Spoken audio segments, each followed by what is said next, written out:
Dr. Watson, would you kindly close the door behind you so that we can limit the price of your carelessness to merely hours of work rather than days? My apologies, Mr. Holmes. I found myself rather taken aback. I saw tidier houses in war-torn Afghanistan. Are those my surgical needles? I ran out of tacks and the matter required immediate attention. Was that my supper? Plainly not, for I was the one who ate it. I set it aside for this evening. And for that I am grateful. Is that my bed? Watson, since you've proven yourself a master of observation, might I ask you to apply your skills to a more pertinent question? Namely, the whereabouts of today's newspapers. They are the key to everything. The newsboy is usually reliable. Medically speaking, I often find that the key to everything is good sleep. In a bed. Your papers are here, on the table. Let us see what the postman brought today. This mess is getting out of hand. What will the landlady think?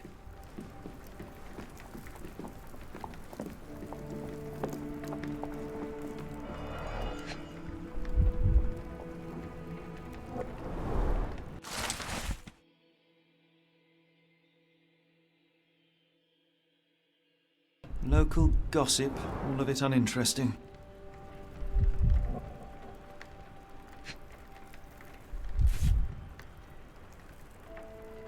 Your order from Barnes' bookshop has arrived, Doctor.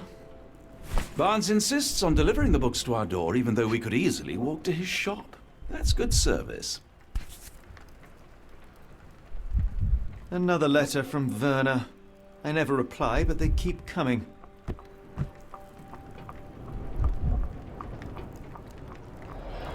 I don't see the Strand. Where is it? Pardon me? I am on the precipice of uncovering a pattern of crime across London spanning many months and involving many men. The missing paper cannot be a coincidence. That's preposterous. My dear fellow, life is infinitely stranger than anything which the mind of man can invent. Well, life used your newspaper to wipe its posterior, so after that unpleasant discovery this morning, I disposed of it. But in lieu of the Strand, perhaps I can deliver you something equally tantalizing. I have just returned from a patient of mine, Captain Stemwick, who... No, that will not do. Grab your coat, Dr. Watson. Let us hope nobody has collected the dustbin.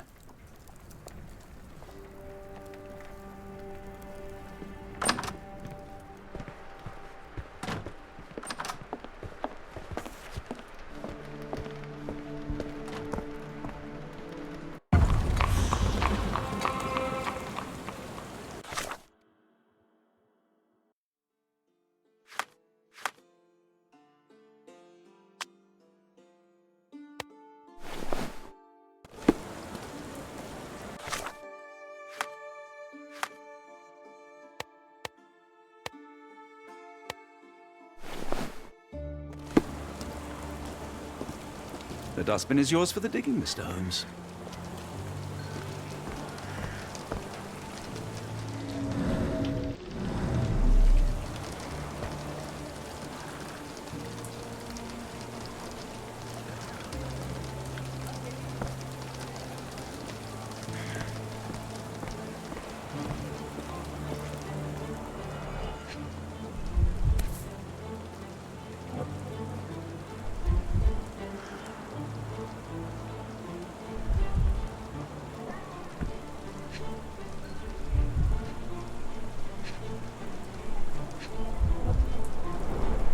You were mistaken, Dr. Watson. The paper was indeed dirtied, but not how you implied. It's potting soil.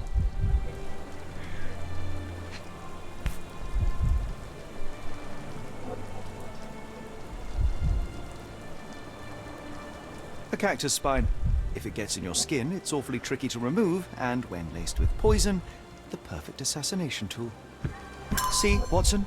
The conspiracy is real. Someone tried to poison me. Poison? You? That's madness. Do you even have enemies that would want to kill you? Okay, perhaps from Cordona. Get the Strand! Get your copy of the Strand here! Sorry, Mr. Holmes. I just sold my last paper. Blast. Then why are you still here? Boss pays by the hour. No sense in returning early. Any breaking news today? The dock accident. It's the talk of the town. Yes, yes. Besides the tripe on the front page, anything about burglaries? I'm not sure, sir. You're a bright child. I presume you see everything that goes on around here? Nothing gets past me, mister. Then tell me, did you notice anyone suspicious at my door this morning?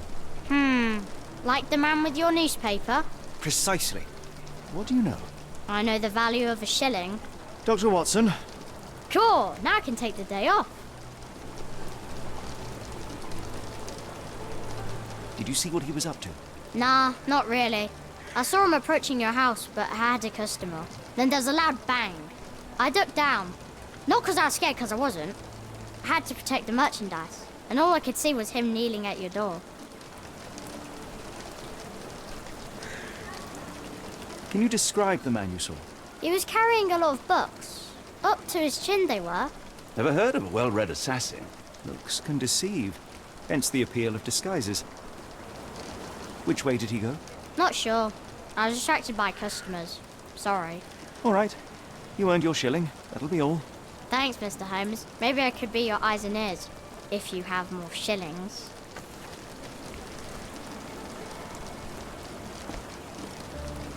Get the Strand! Get your copy of the Strand here!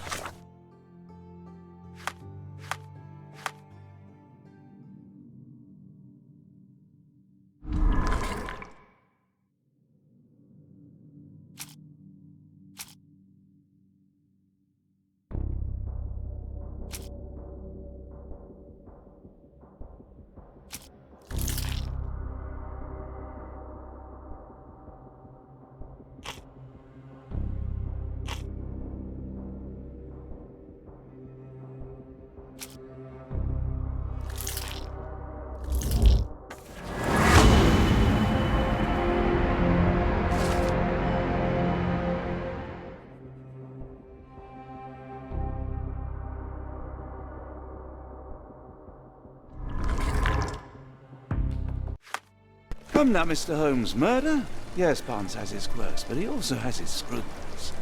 Not every pawn knows it's part of a game. Get the Strand! Get your copy of the Strand here!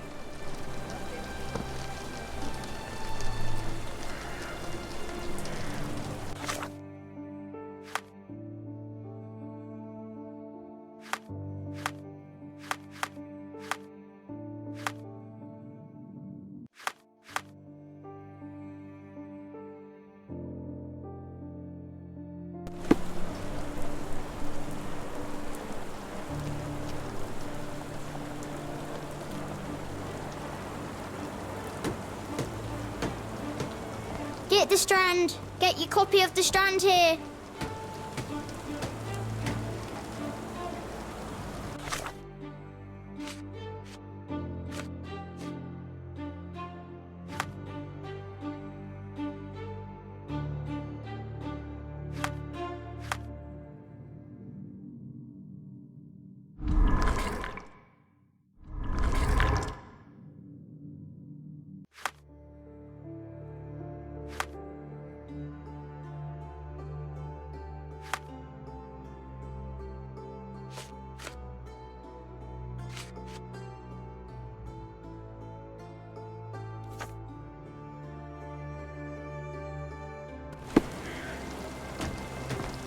Get the Strand! Get your copy of the Strand here!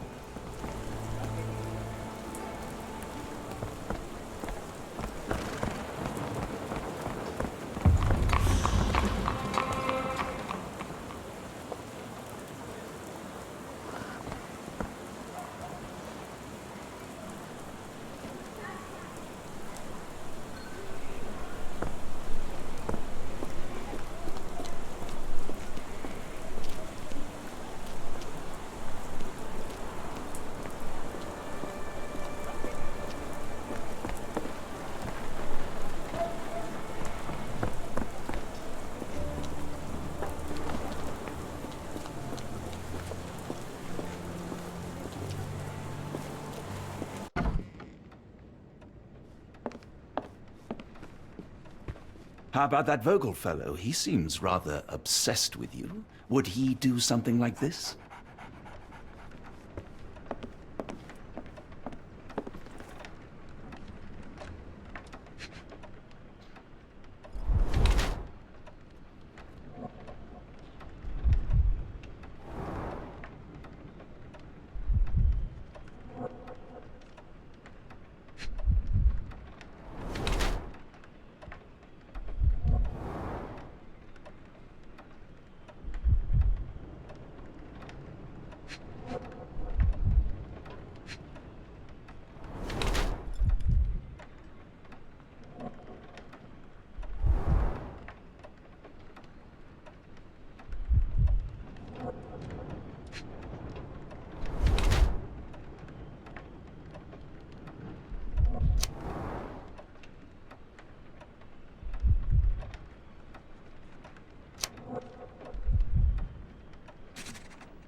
Mr. Barnes, a word.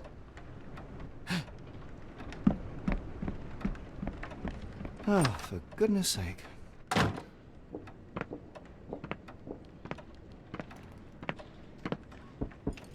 Who goes there? Sherlock Holmes. Now will you please... Mr. Holmes. Golly, I did not see you come in. Would you care to answer some questions for me? Well, I wish I could, but I am deep in the weeds with work. How about we reschedule in a month or two? Come now, Mr. Barnes. It will only take a moment. Really deep in the weeds with important things. Well, help yourself to any book. Just take it and pay later. I trust you, Mr. Holmes. Barnes doesn't seem like himself. Why is he acting this way? You're asking the right questions, Doctor. Let's find a way to coax him out.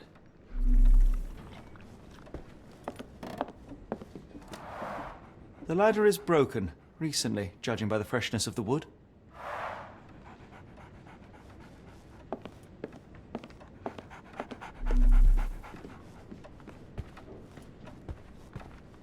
I could hardly imagine anything more macabre.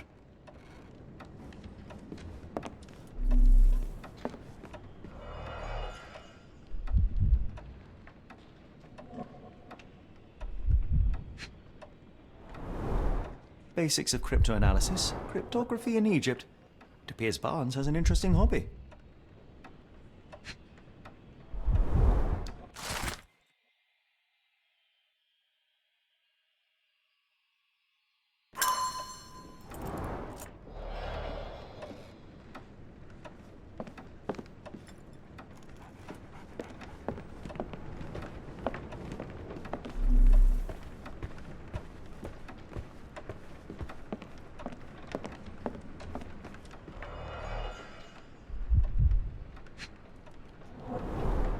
An improvised stand, but it does make the flowers more visible. In the language of Mycroft's secret agents, it's a sign. Dried flowers are replaced when the job is done. I wonder who the recipient is.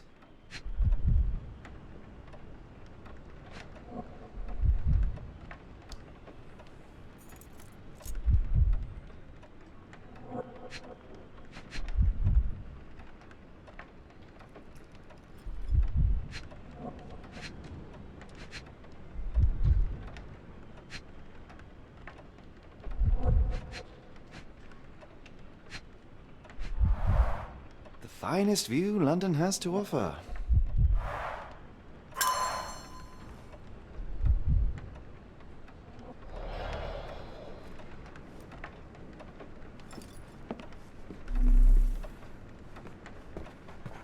Barnes has always been a little odd, but this is uncharacteristic even for him.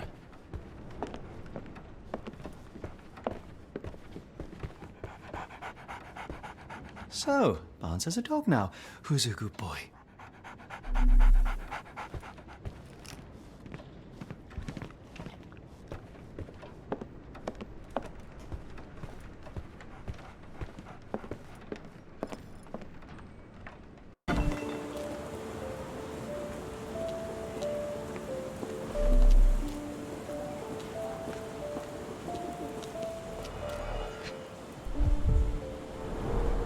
Encouraging people to stop and smell the roses?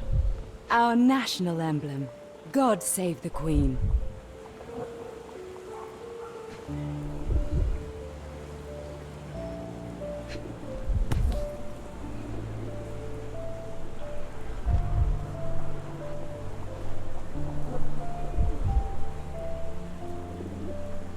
The pot is damaged. The blow was severe, but softened by something.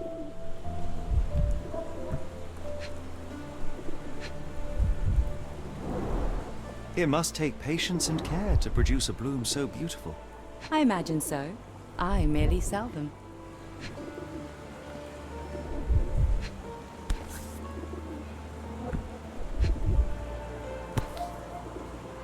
Familiar spine? Is this what I found in my dustbin?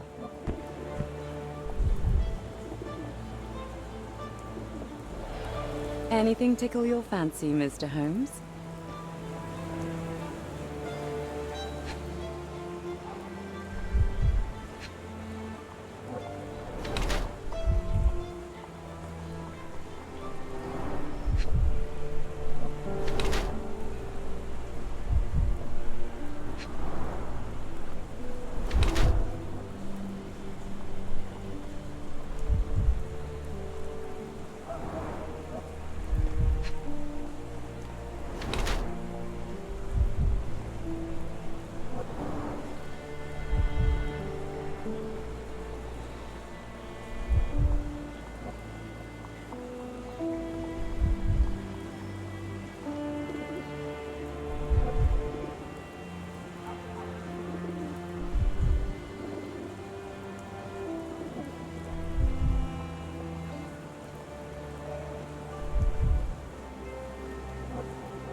Mrs. Fleming, you look particularly lovely today. Is there a reason? Does a woman need a reason to look or feel beautiful? No, but your distant look suggests you seek one man's gaze in particular. Who told you that? Nobody. Merely a keen eye and some simple deduction. Well, I'll kindly ask you to keep your keen eye to yourself, Mr. Holmes.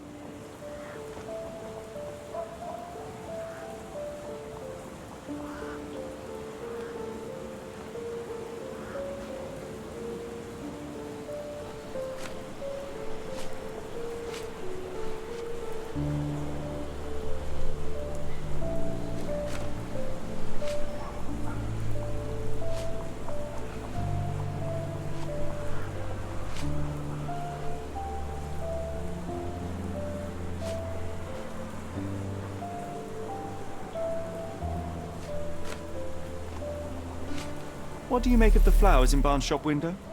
Well, they could use a bit of water. Do they mean anything to you? Mean anything how? I'm not sure I follow, Mr. Holmes. Why do you think they're there? Are you suggesting the flowers are for me? It seems likely, does it not? Oh, I hope you're right.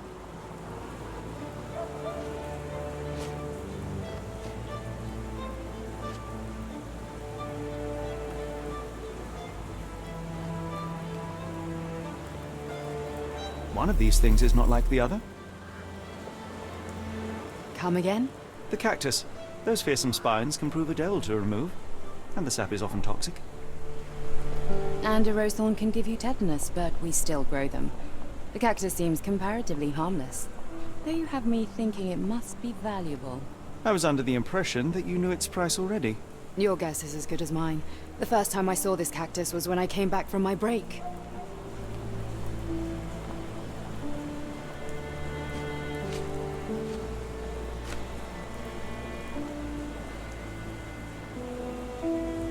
I don't know anything about this, sorry.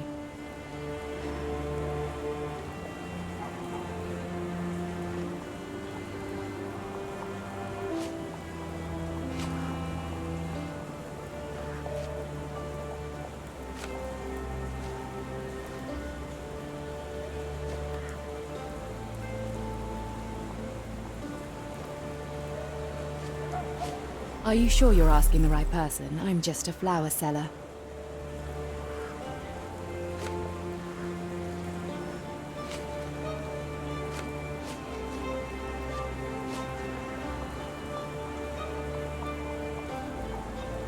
I don't know anything about this, sorry.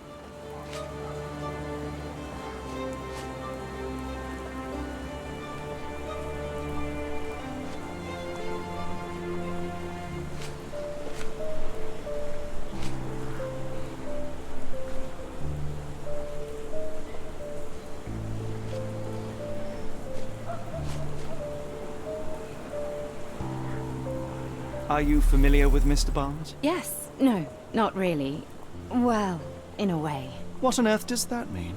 I know who he is, of course, but we haven't shared much more than a look. A look? Yes. Each morning I go for a walk in the park with my dog, and most days I spot Mr. Barnes there with his new puppy, so we see each other. Actually, we once met briefly while our dogs played. He was quiet and seemed unsteady as he approached, but since then, we've never spoken. I often see him staring through the shop window. Sometimes I wonder what he thinks about that would etch such longing onto his face.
I think perhaps I have been chasing shadows. Do not despair, Mr. Holmes. Even the best of us make mistakes. We better tell Mr. Barnes what we've learned.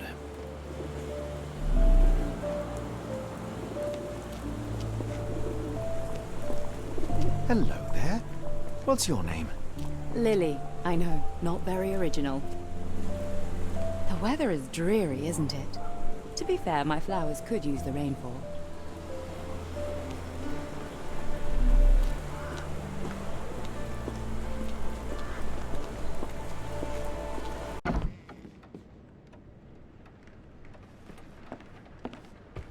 We're looking for a cactus needle in a haystack.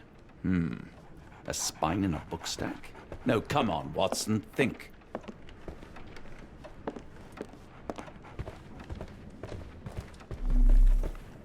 Mr. Barnes, I know what you did, and I know why you did it. I'm sorry, Mr. Holmes. I can't hear you very well from behind the door.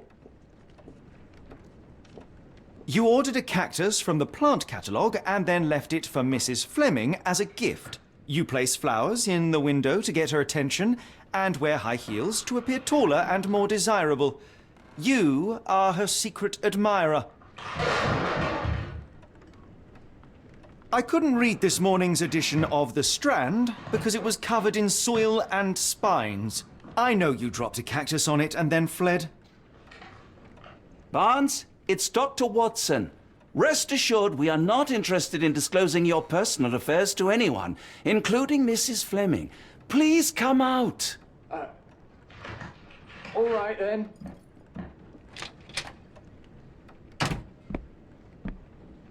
So, you know what happened then? I was on my way back from the post office, having picked up the cactus and some books. It was quite an awkward package, heavy too, and when I got to your door, I dropped the cactus in your paper. Forgive me. I needed that paper to prove a theory and prevent a crime. Your actions were rather disruptive. Your clumsiness carrying the post is matched only by the clumsiness of your romantic gesture. Oh, it's true. I am useless with this sort of thing. I'm not even sure if Mrs. Fleming noticed.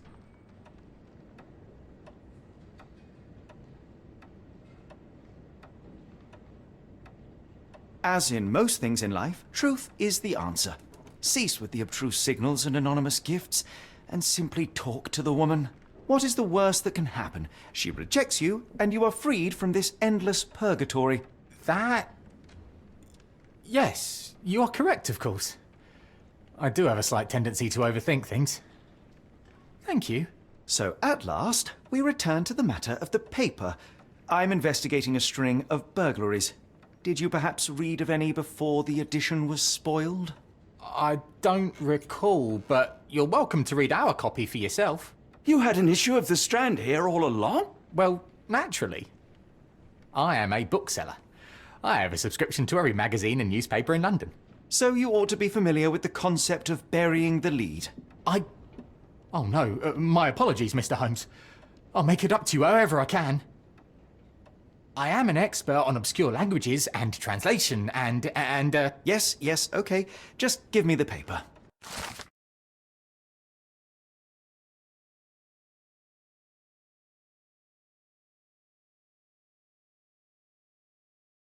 Come, Dr. Watson. Let us put this matter behind us. Farewell, Mr. Barnes. I hope to hear good news about you and Mrs. Fleming.